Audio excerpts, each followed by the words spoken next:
Hi, welcome to Rhetoric Rabbit Hole. Thanks for joining us this evening. Today we got Barry Donegan from Look What I Did, and we got Neif. How you guys doing? Cold chilling, man. Oh yeah, Thanks, We're doing this. thanks for being here and joining us this evening, Barry. Appreciate it, man. Hey, my pleasure. And you know what? I don't want to waste anyone's time. Let's just get right into the meat of it. Look What I Did is a very politically driven band from what I've seen. You guys don't pull any punches. It's just very pointed, and you guys say what you feel like saying. And I guess let's talk about the philosophy of mixing politics and music, because music is a very powerful tool.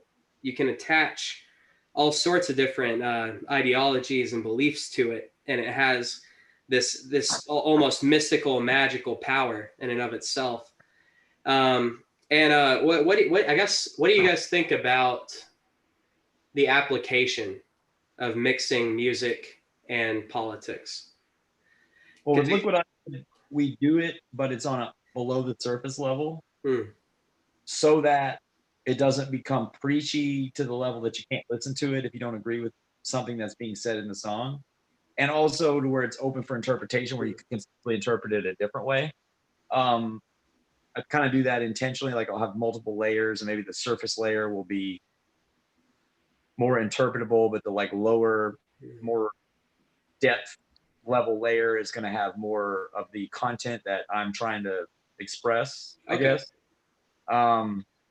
So that it doesn't become, like in the punk and hardcore scene, there'd often be bands that are like they're vegan, and every song is about being vegan, really hard line statement.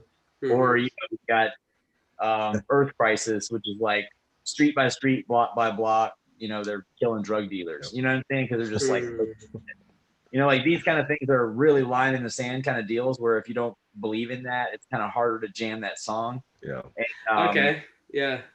I don't really go that hard in the paint with my political points. In some, they're not all political. We also do other things, pop, rock opera stuff, or like things that are a murder mystery song or whatever. Some that are like social or political statements about society. Now, many of them have been predictive of the future. Like I feel like we had songs of a lot of our older albums that I think are like current issues now that were really an issue when we wrote the song. Like we thought it was an issue, but everybody else kind of caught up later.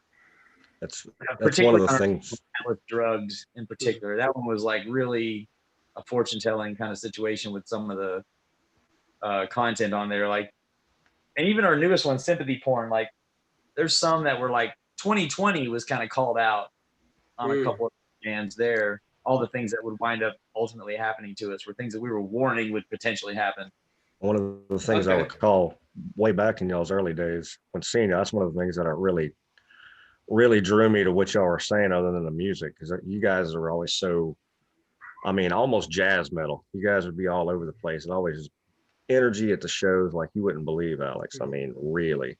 And always huge supporters of the club at the local scene, but they, like he's saying, they hit these issues. And I was a little older than the scene at the time, and I'm sitting there going, man, these guys are like ringing in on some heavy, like stuff that most of these kids are just it's right by them. They're like, yeah, but and yeah, it really is. That's one of the things that really I really dug about these guys. So yeah, and that's an interesting segue in I've been around Nashville going to shows for maybe like 5-6 years, and some of you cats have been around a lot longer than I have. What has changed? How has Nashville evolved musically, and not even just Nashville, but the area. Well, a lot of people have moved here from somewhere else, and that's changed the landscape quite a bit. It's kind of taking the landscape away from a lot of the locals. And the thing about locals in Nashville is that we got multiple generations of people moving here for Music City.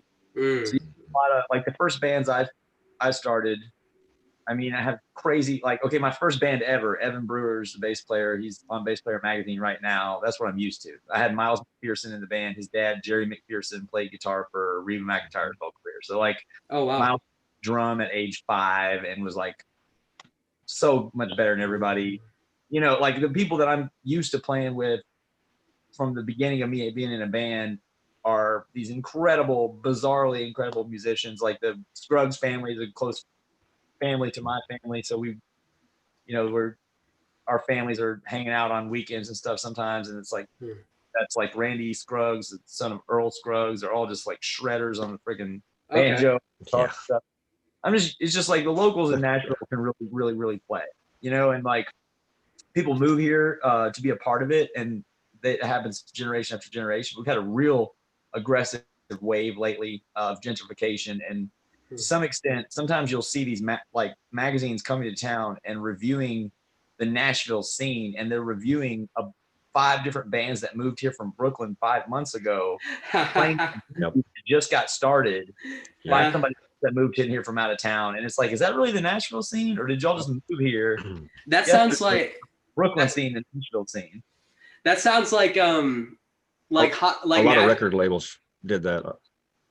Yeah, a lot of record labels did that here too. We had a lot of quasi indie labels pop in, and you know, we're going to come into Nashville and open up and sign all these local artists because Nashville is the spot, and they would come in and not a single local artist would ever see their lobby.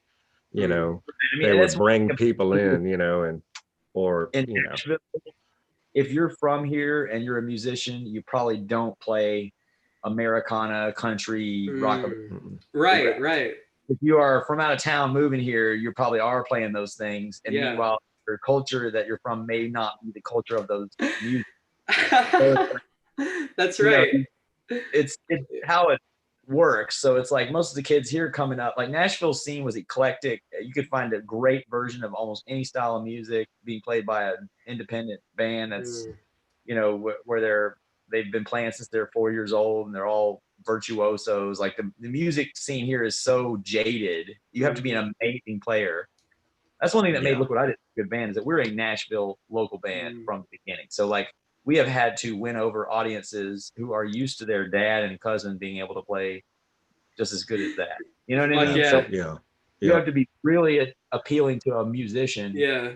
Like when we would tour, we'd go to the Midwest, and the Midwest is like, we didn't need all this. Like y'all got so many more weapons than necessary. Like we were cool with just a band playing together. Yeah. You know, because like we don't band all the time. And like, you know, Nashville, it's like the dated level. It's funny, when we moved to LA people look like they can play. Yeah, that's it right there. Exactly.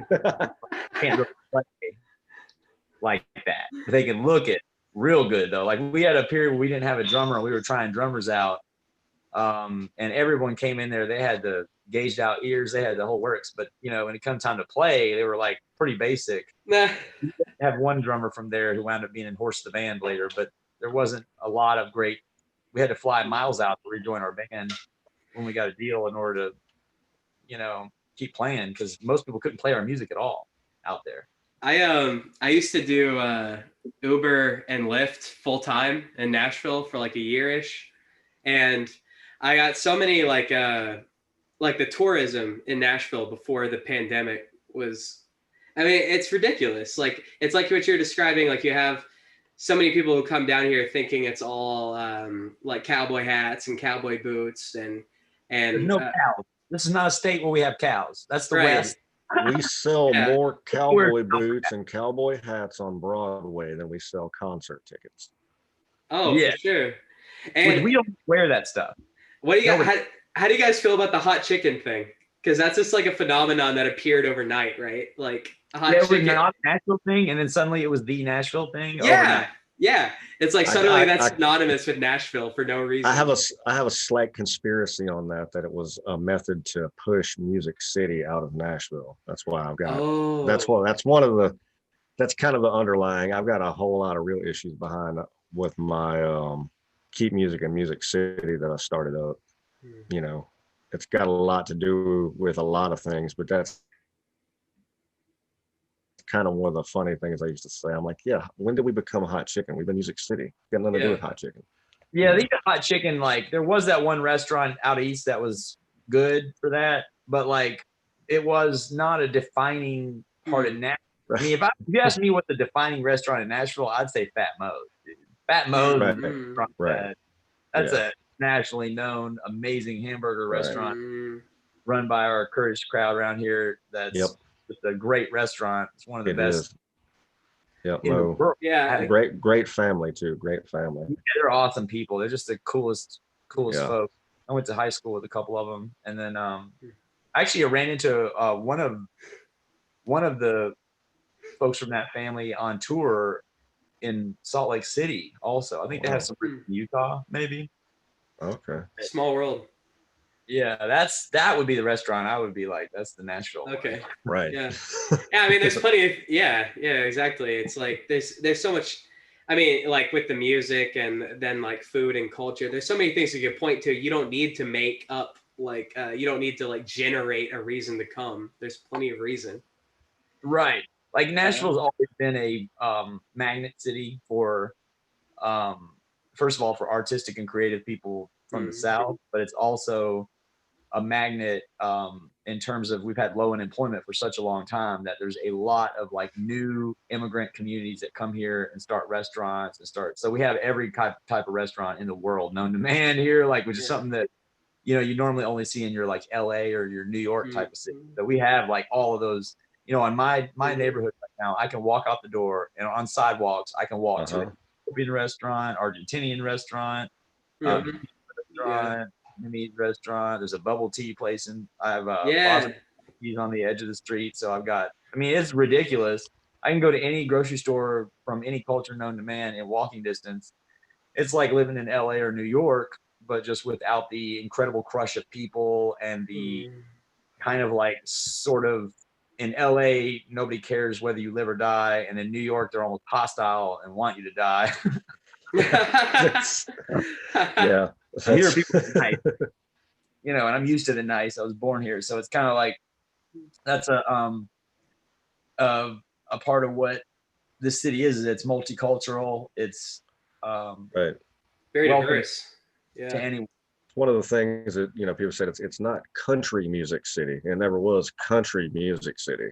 It's music city. And just like music, culture and music is a part of every culture, and it's just as broad as the culture that it is. And I don't think I'm too far from you, Barry, location wise. And one of the greatest things when I walked out of my house after we first moved in after too long one morning, I heard Curtis singing in the distance, and it was and I was like, this is one of the coolest things in the world. I feel like I was standing in a movie, because I'm walking out back my place, Kurdish singing. It was one of the, and I found out who it was as a man and a family that lives around. You're cutting in and out a little bit. Corner, and he goes out every now and again, and he's got. But yeah, I mean, yeah, it's a culture thing. It's really, I think it's one of the best things about the city of Nashville is we do just is a hub of culture. It always has been. Yeah, it's a melting pot. It's like bring everything together. That's like that brings me into like there's this cultural appropriation thing where it's like you can't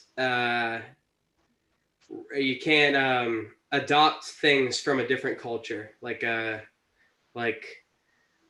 white people with dreadlocks. I know is a big trigger point for some people. I hear dreadlocks if I don't brush it. Just naturally. Yeah, it's happened before. Well, one time I had dreadlocks was because I was on tour and I didn't have a brush. So yeah. As we move to stereotype it that hard to where like if somebody's hair automatically does that because it's curly.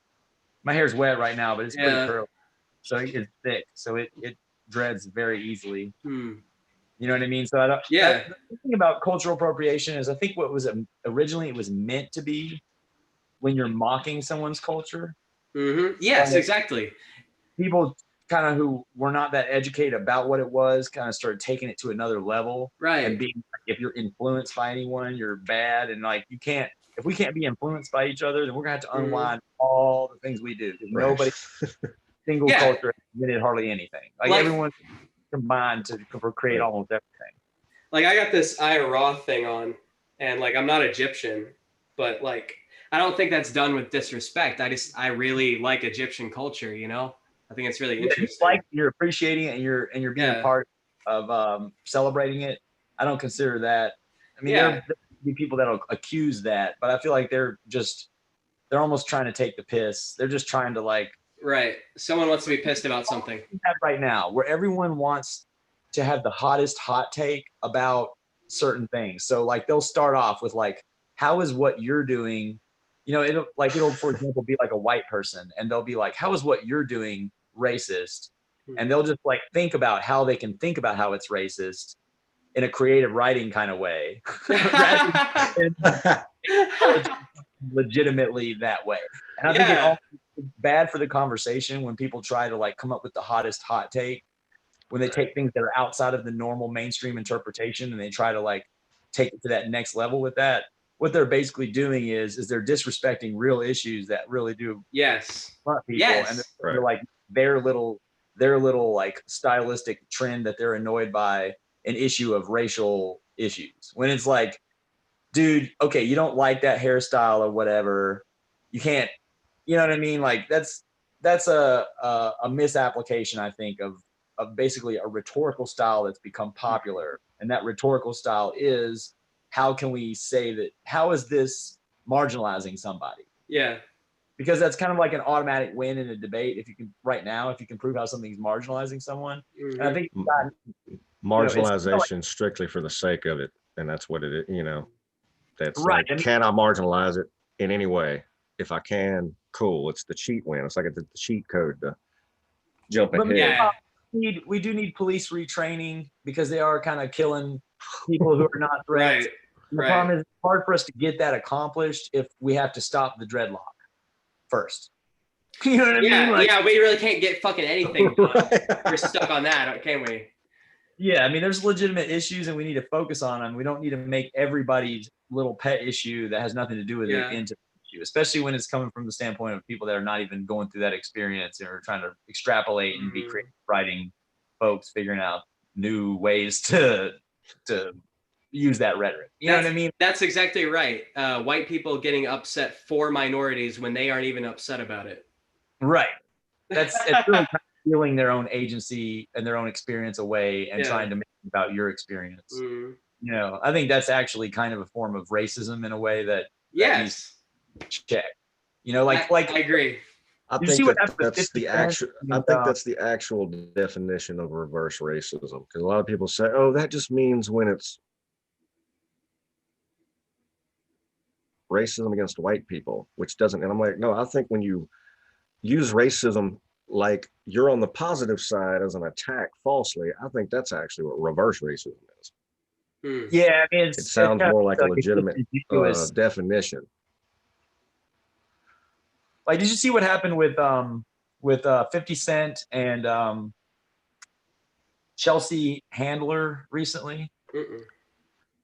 I remember it, but I don't know that I know I heard about it, but I'm drawing a blank. Well, what happened is 50 Cent came out against Biden's tax plan because it's going to severely take a lot of his money. You know, and he's a guy that from humble beginnings, he's been shot like 9 times. Yeah. He's made a lot of money. He doesn't want his money taken to the tune of 60-something%. So he's not supporting Biden. And then Chelsea Handler comes out and says, you know, Chelsea Handler is a white comedian who used to date him. And she says that she needs to remind him that he's black in regards to his political viewpoint, right? It's almost like he's not allowed to have a political viewpoint on the basis of his race. Wow. I think was just super racist. Like, I think it's easily racist. Like I can't believe somebody who claims to have concern for racial issues would not notice how incredibly racist that is. Right? That's like Biden saying, if you don't vote for me, you ain't black. Right. Like liberal white people are kind of out of control with racism right now, with stereotyping, with assuming that black people only have one political view based on what they tell them. That's so incredibly racist to think that black people can only vote a certain way. Fuck you. Like, yeah, it's not realistic. I mean, there's so many different people with different views of all races that you have to respect that they may come to it from a different experience. It's kind of like, okay, myself, I have been falsely accused of aggravated armed robbery, right, at one point in my life. And that resulted in me getting treated as a criminal suspect that's a threat at gunpoint. I've had to play Simon Says You're Dead at gunpoint with the police. And so I'm highly like sympathetic when I watch these police videos when they're like, why would you do that? Why would you do that in front of the police? Well, the part they don't understand is before the video rolled, it's kind of like I got pulled over by cops and then they didn't come to my window for a full hour, right? So at a certain point, I got to get home. So I just got out of my car, right? Now, obviously, I learned you don't get out of your car. You know what I mean? Like, there's a lot of guns pointed at me at that point, and they were all very scared, and they were acting real crazy, and I just hit the fucking deck, dude. But, like, the thing is that normally they don't pull you over and just sit there for an hour. But what they were staging this OK Corral situation they thought was going to happen because they falsely believed that we were home invaders that had just home invaded somebody, which actually didn't happen. Wow. But this was Rutherford County too, so you know how the cops are out there. Yeah. I barely came out of that with my life. You know what I mean? And so when I look at, you know, when these guys are doing something with the cops and they're kind of, you know, doing something that normally somebody wouldn't do, it's like, well, you don't understand the context leading up to this. You know, do they think that this cop's definitely going to kill them? Or, you know, it's just, so I've always been sympathetic to a lot of the police shooting videos, you know, the stuff that kind of came out during the Black Lives Matter movement. You know, I do feel like there is a problem with police the way that police are trained. They're just afraid as hell. Like they're just so afraid. Like they're so afraid that, you know, you got your pizza delivery guy can deliver pizzas on everybody's doorstep. Cop, he's going to kill your dog every time. You know what I mean? It's like they're going to see that 3-pound poodle and they're just going to blast it out of terror. And it's like, how can you be so scared and actually try to be a police officer? And the police delivery guy it's way more dangerous. Yeah, he's the police delivery guy than anyone. And he's on there with, there's Rottweilers running wild and everything. But you got a cop, he steps on the property and you got a Chihuahua. And the Chihuahua's coming right for him, dude. He's going to blast that Chihuahua. Yep. You already know. Yep. So they've gotten some problems with their threat assessment, and they're definitely disproportionately blasting away at you know, minority males in particular. You know, and like, you know, being dressed counterculturally in the South, you know, you kind of would sometimes be stereotyped by police, and you'd have to deal with being searched for no reason and stuff like that. So it's easy to be sympathetic there. And part of that is just having a little bit of an unusual experience. You know, I don't have a stereotyped experience. I've had bad experiences with cops. Like, you know, I've had a worse experience, I feel like, than the average person. Maybe of my demographics.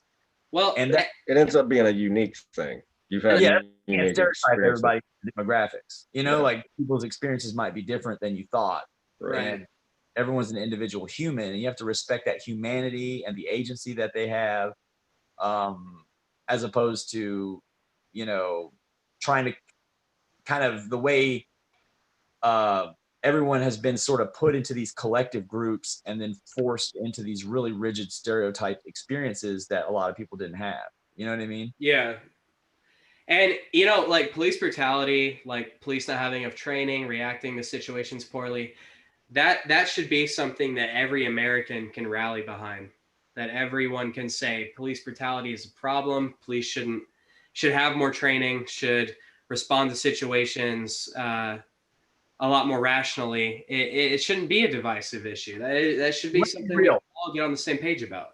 It wouldn't be a divisive issue if you didn't have white dudes from Antifa jumping out there and connecting it to socialism, Mao, and Stalin, and all these obscure economic extreme ideologies that have literally nothing. Actually, it's about giving unlimited police to the same police. Absolutely. Yeah.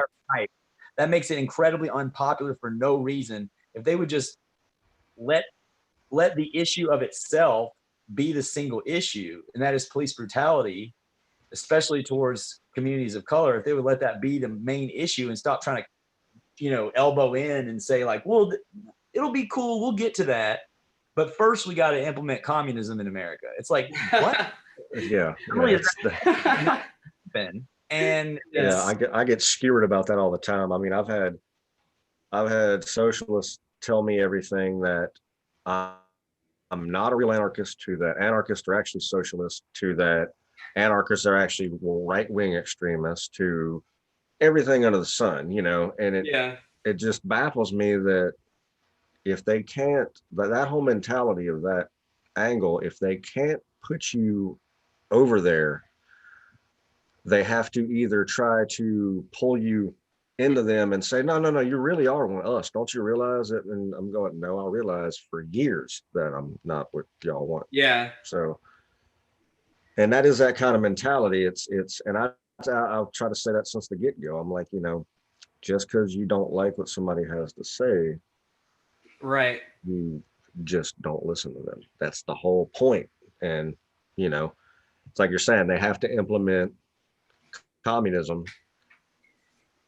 And that's the point I always bring to them about socialism. I'm like, socialism, the economic, what I was getting into, one of the main arguments that a lot of people that believe in socialism or claim socialists get into me with about the ideas of it didn't work this way, it didn't work that way, and this, and comes down to the enforcement, because socialism being an economic system, a lot of people understand that. They think it's, well, I want to put a socialist government in, and that's not how it works.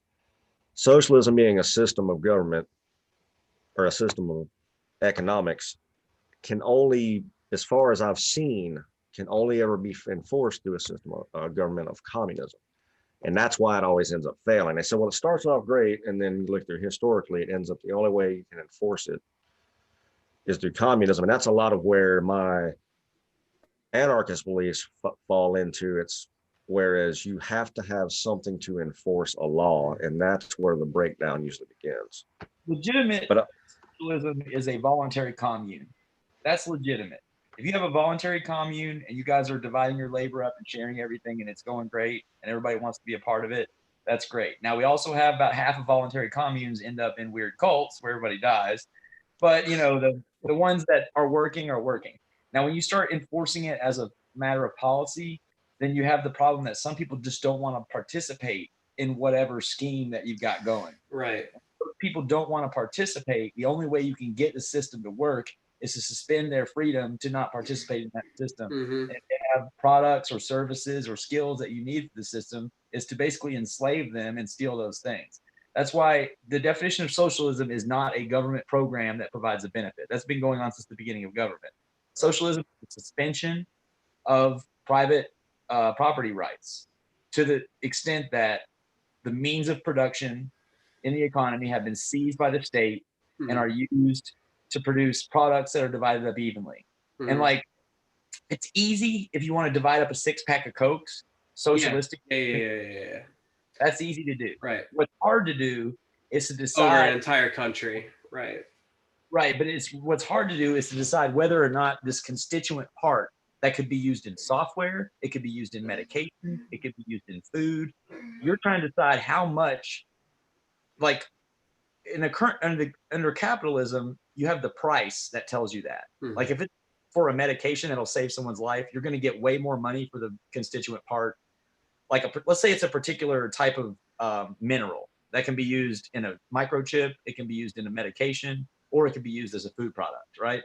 If the medication saves somebody's life, it's going to get more money on the market as a life-saving medication component than it is as a microchip, right? Yeah. So that pricing technology that happens naturally is a fucking miracle, dude. Yeah. And we don't suspend that information just because some busybody works for the government thinks that we need more food, right? Because then you kill a bunch of people who don't get the drug, that the drug price was dictating it needed to be a drug. Like socialism, if you think about the economy in a very simplistic, rudimentary way where there's only so many products and it's a fixed pie. But the thing is, economically, it's just factually untrue that the economy works that way. And it's kind of like somebody, trying to look at physics and trying to say like, well, we can't just leave physics to the free market of like how the world works. Like we obviously need to just do physics I want the ball when I throw it to work this way. It's like, well, you can't make it work that way, dude. And if you try to make it work that way, it's going to come at the cost of basically programs failing. You know what I mean? You're going to have these like good intentions can't change the nature of scarcity no matter how hard we wish. You know what I mean? And that's what socialism is like wishing our good intentions could make the world a better place. And, maybe for motivation it can, but we can't let somebody who's blind and drunk on that kind of wishful thinking actually put guns to everything and rob them of all their stuff.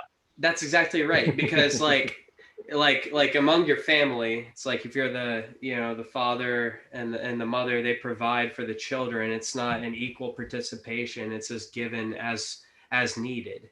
That's, you could call that a family socialism. It's like it's distributed where things are needed, and no one has to but then maybe you can extend that to like your friends and family, like you were describing the 6-pack of beer. It's like, well, you split that up, your friends, that's what you do.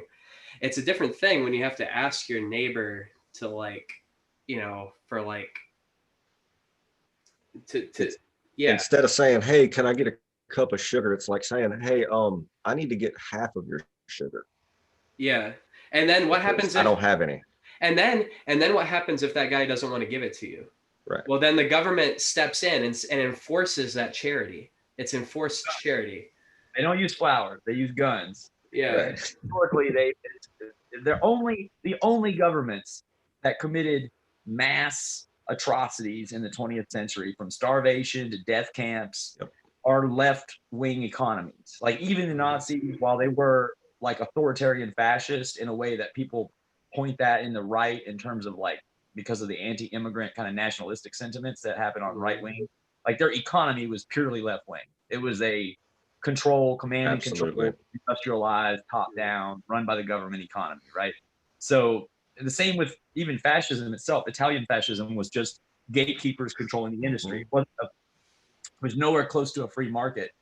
And when you have basically governments running and planning the economy, they make mistakes, and those mistakes kill. And then they have people that don't want to participate. And those who don't want to participate, if you want to enforce it, you have to make an example of them in a way that abuses human rights. That's why you got China, where they've got, some really bad history of like, or even like when you look at the Soviets and the, you remember the thing with the farmers? Gulags. Stalin, basically. About the gulags? Yeah, the gulags. And it's funny because Gorbachev's dad was a gulag victim. Not a lot of people realize that. That's one reason why I think I've heard that.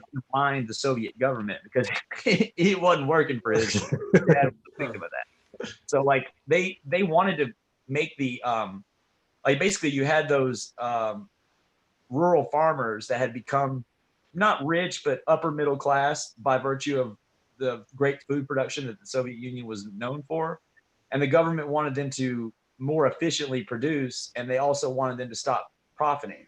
They went in and took their incentive away from producing, and then also enslaved them all. And meanwhile, it caused there to be less food. And then it got to the point anymore. They stopped caring. They stopped wanting to produce it. They had no incentive. Well, and also it got to the point where when they took every bit of grain that you grew, and it would get more and more and more. And then it got to the point where if you kept any of the grain, that was illegal. You get shot for it. Then it got to the point where if people even went out in the fields after they came and harvested it and took it from you to find what fell down and just collected a handful to go make a loaf of bread and be like, look, this is what fell off the thing. And they found out because their neighbors said, oh, they made a loaf of bread. They would come and shoot you in the middle of right in the front of your farm, and then invite people from the city that had no idea how to run a farm out to run it, and it'd go feral because they can't run a farm. And then they ran out of food and starved the people in the cities. Right. Meanwhile, the Soviet Union was known for its grain production. It was like a main export, and it was like, that's the problem is like good intentions. And also when you take away people's motivations, it's kind of like in America, you got kids who literally go on the internet and they play video games and they make millions of dollars. Yeah. Right? Yeah. Like Why would we want to screw this up? Right. We have gotten to where you can, in America, you can have the weirdest jobs now. You can do all kind of wild stuff for money. And it's getting easier and easier. And most of these kids growing up don't know what real poverty is. If you make over $30,000 in the United States, you are in the top 1% of world incomes and life.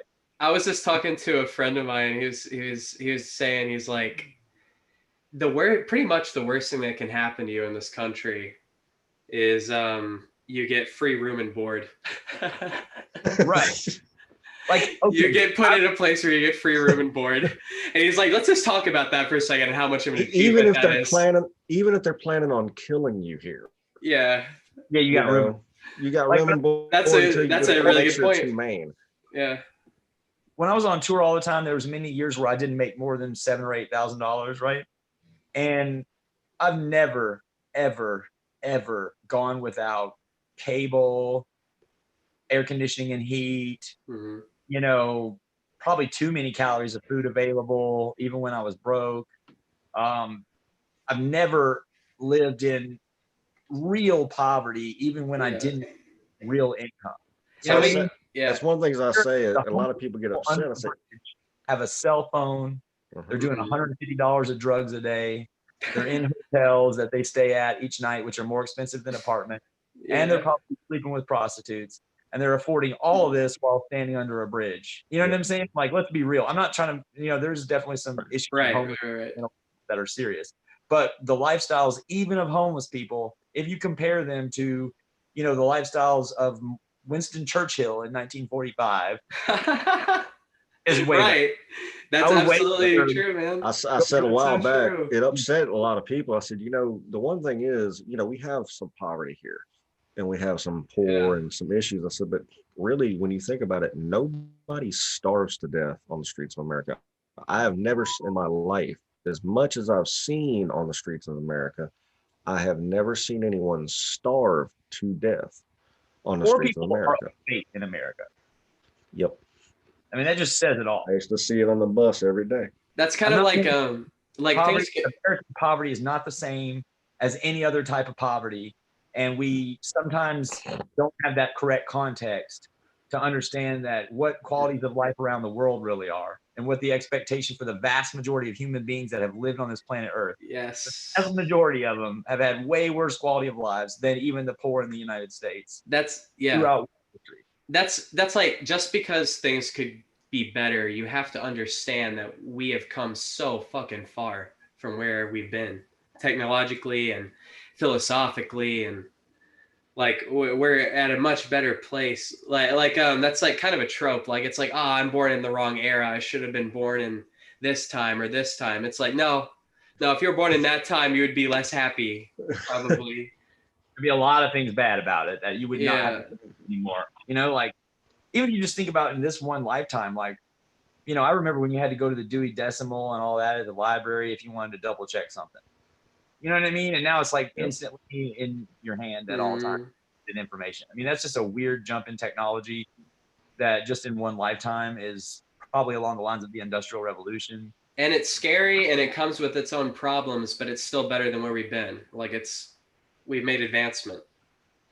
Yeah, I mean, we got the cushiest experience in the history of the world. We are from another level. I say Barry and I'll consider are from the last generation that weren't spoiled by technology. I'm very spoiled by technology. I cannot get people anywhere. Talk about the millennial generation and all that, and you know, I said that's really what it boils down to. It's not really about they created these problems and these people yada yada. I said, if you really just look at it, we had a lot of technology, but it was still at points out of our grip. There was still whatever our cell phone was back in the day. Not every kid still had it. You know what I'm saying? Yeah. Like the video game on the watch or something, you know, or this certain little, the Nintendo when it came out. Every kid had it. We still saw that. Nowadays, cell phones are that thing. You know, whatever our cell phone was then, every kid has a cell phone. It doesn't matter. It's not there's no, the status, which really means class, that line blended up, which was a good thing. But because capitalism made everything so cheap. Right. The only problem is we can't become too dependent on it. For example, I never developed any ability to like navigate anywhere because as soon as I had a driver's license, I had a GPS to just tell me where to go. So I am totally helpless when it comes to. I did. When we first started touring, they didn't have any of that. Mm-hmm. And we would actually just drive to the direction of the city on the like I-24 or whatever it said the name of the city. And we got there, we would just ask people where the venue was. Wow. Like, and they would just tell us, hopefully they were right. Like there was times when I remember, like, you know, coming up when I did, there was a time when you only had the 3-button phones. Like the video games were boring and terrible. They were like Pong and that's it. And like, you know, I used to throw a tennis ball against the wall for 6 or 7 hours, and I had imagined all kind of stuff that was going on. It wasn't going on to make that fun. Also, another thing about Gen X and older is like, okay, back when in my day, if you called someone and you were going to hang out and then they didn't show up, you didn't ever talk to them again, right? Millennials, they can just like text each other and be like, hey, I know we had plans, but I got some cooler plans. So I'm just going to go ahead and do that. And they're like, okay, well, that makes sense. You know what I mean? Whereas Gen X, if you do that to Gen X, they're like, you're done, dude. You're done. Yeah, you wasted my time, man. I got no time for you. Yeah. You were basically waiting, wondering if that person's dead or alive anymore all night. Yeah. You know what I mean? I had a way to reach out and clarify what was exactly going on. So like people generally didn't do that. Whereas now generationally, they do it left and right in a way that, you know, you can see that it's because of that convenience that you didn't use. You know what I mean? So like another con to this would be like taking the time and the discipline to learn an instrument would be more difficult when you have more flashy distractions, right? So we're going to see, I mean, you can tell in the music also, but I mean, like everybody became DJs and, you know, electronic music, quote unquote, producers, because I said it years ago. I said, y'all are turning music into a video game to where it's, you know, you're using the skills that you learn on a video game to build your music. And I mean, I'm the type of artist that respects anything that you're making sound out of to be music, but they wondered why I didn't do backflips and dance for them, you know? The thing is, though, is that on the other hand, you have the ability to more efficiently learn. Skills. Everything's more accessible now. Yeah. Kind of like I used to try to play basketball when I was young, but I didn't ever have any decent coaching and I had no idea what the hell I was doing. And there was no way to look it up. And I was just terrible at it. And then I was like about 36 years old, I tried to get back into basketball.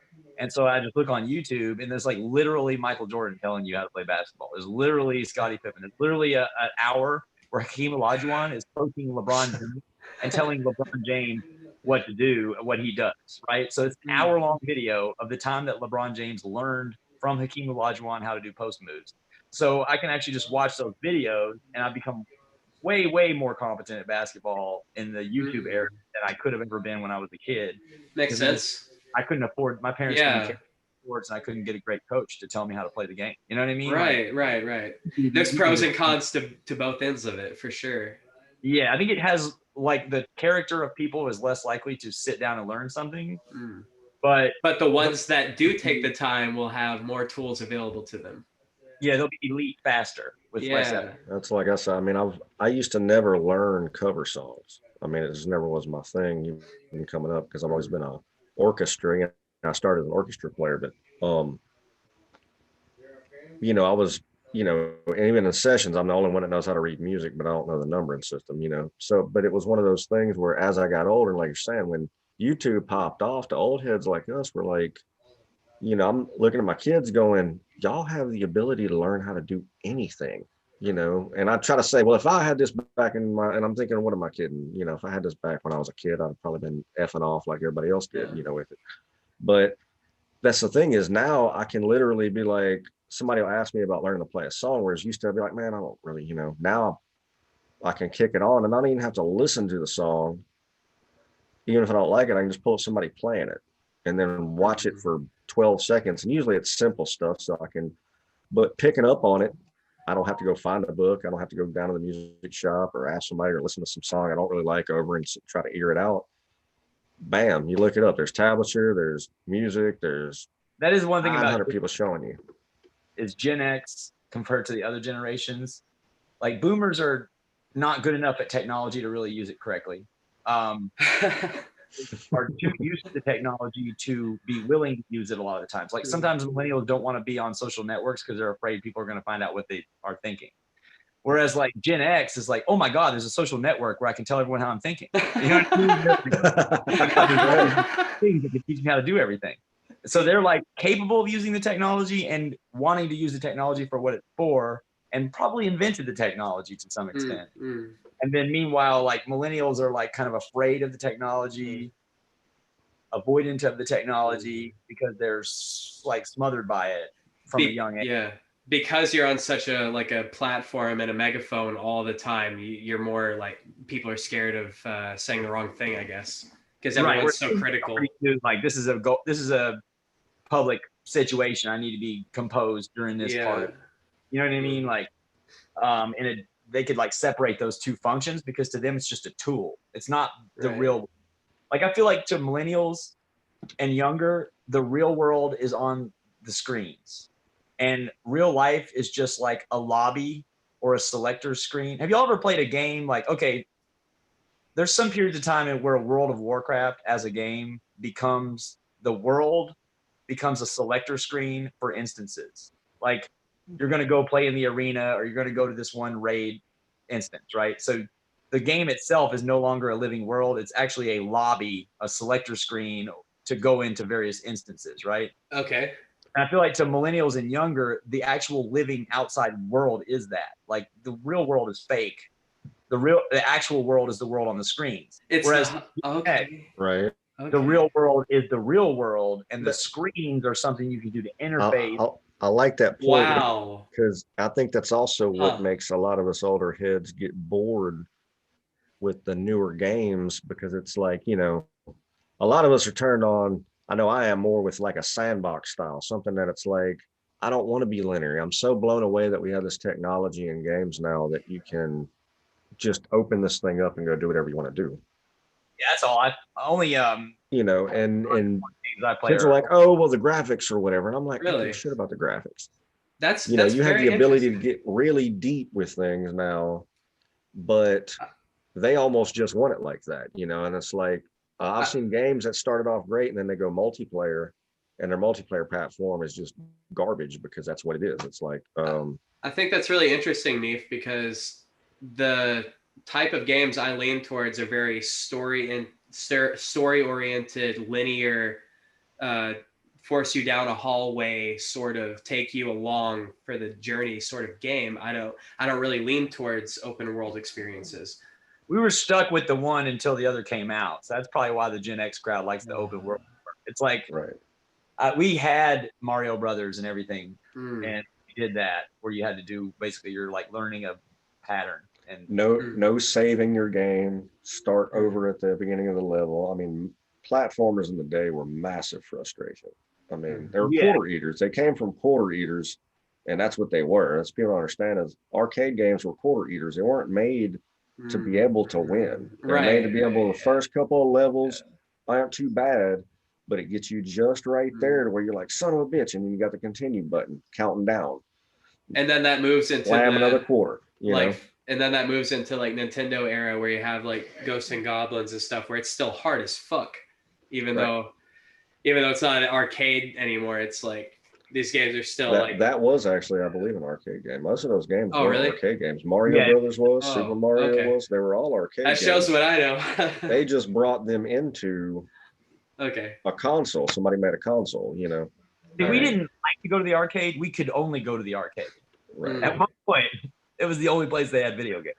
You know what I mean? Like, then they were at home, and you were like, "Wow, they're at home." I mean, they weren't nearly as good for a while, and then it comes to a point where you can literally go into like, you know, you can go to Assassin's Creed Odyssey, you can go back to ancient Greece in real time and sit here and wander around ancient Greece, do whatever the hell you want. You know what I mean?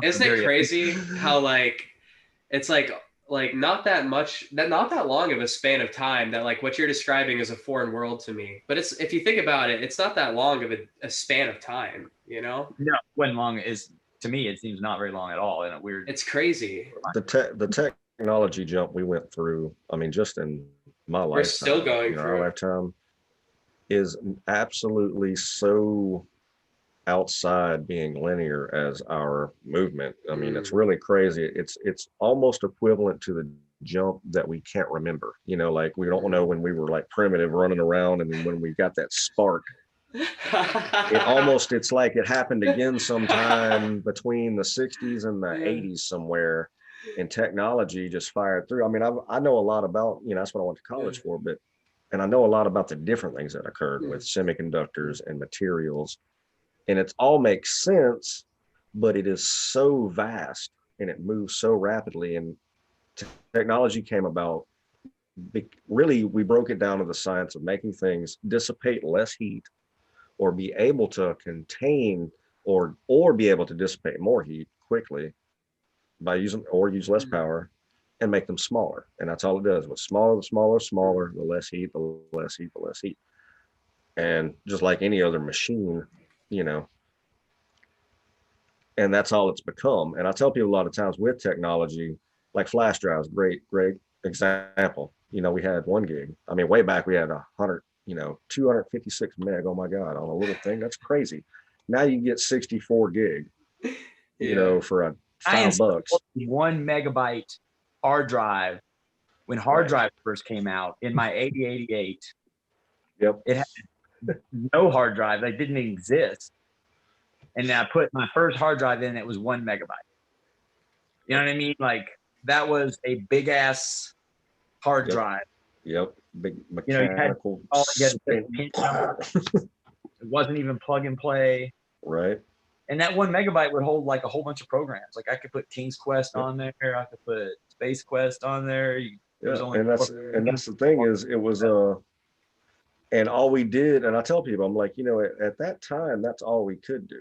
But there was a time when a gigabyte flash drive came out, we already had the 64 gigabyte flash drive.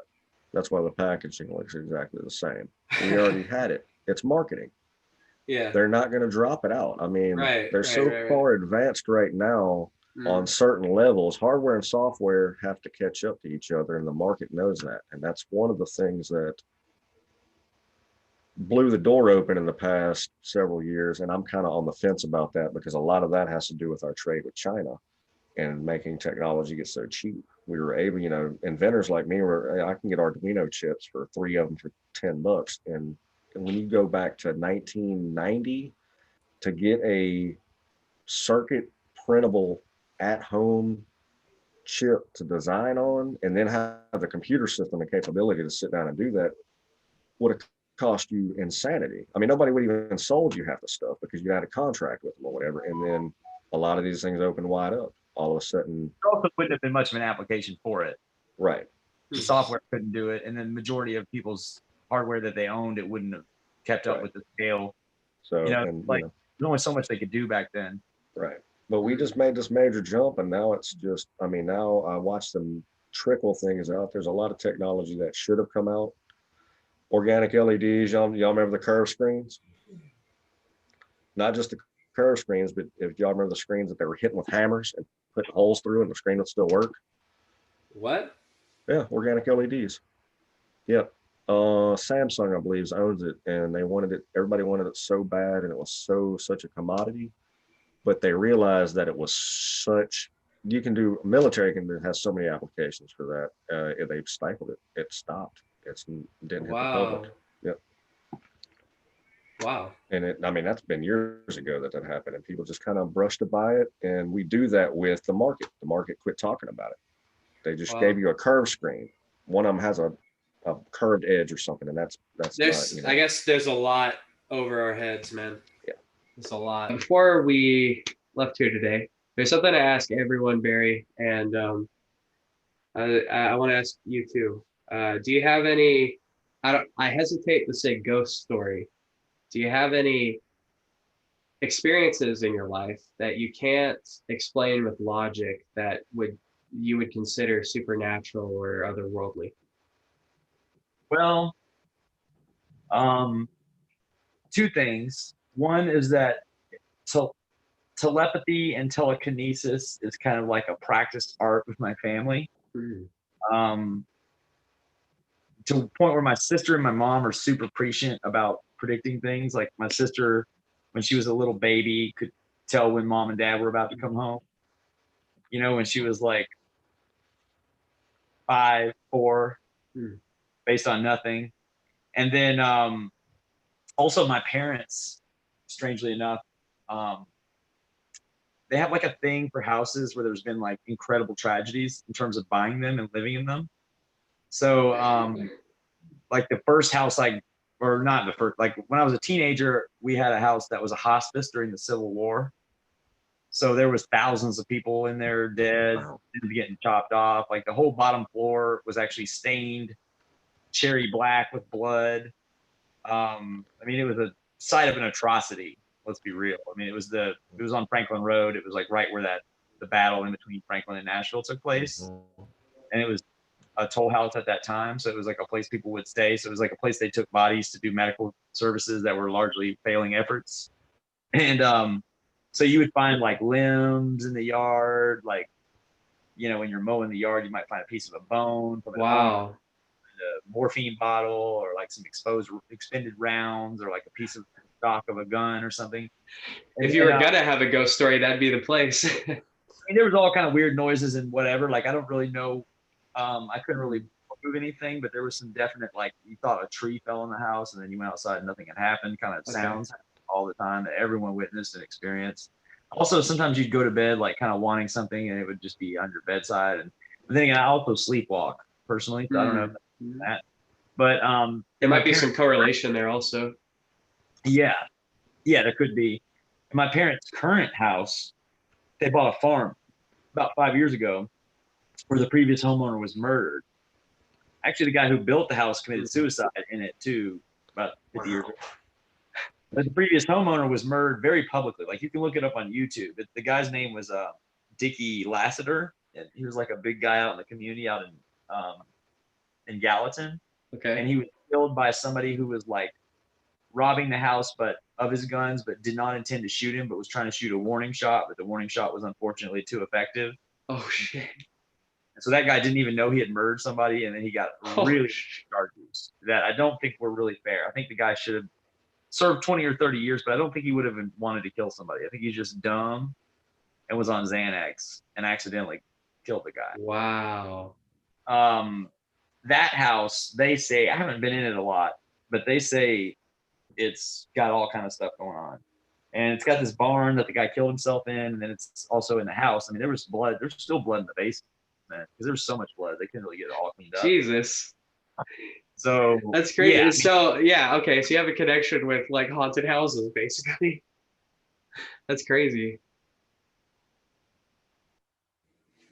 Did I lose you guys?